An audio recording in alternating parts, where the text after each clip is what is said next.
Hello everyone, welcome back to a new video of Tech Helpline.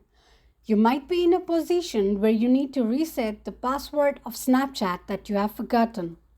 This process is extremely easy and does not require too many steps. Now, you will have to check whether you are logged into your Snapchat account or not in the beginning.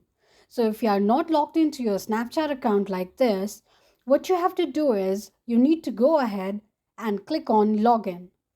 Enter your username and click on Forgot Your Password.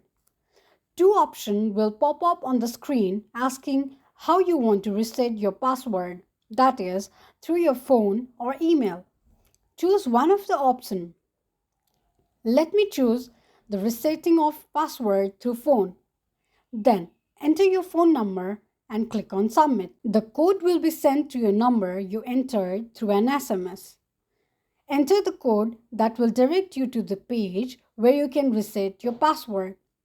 Set a new password and re-enter your new password for confirmation and then click on Submit. Your password has now been reset. Enter your username or email with the password and click on Login button. This is how you can reset your Snapchat password if you have forgotten it.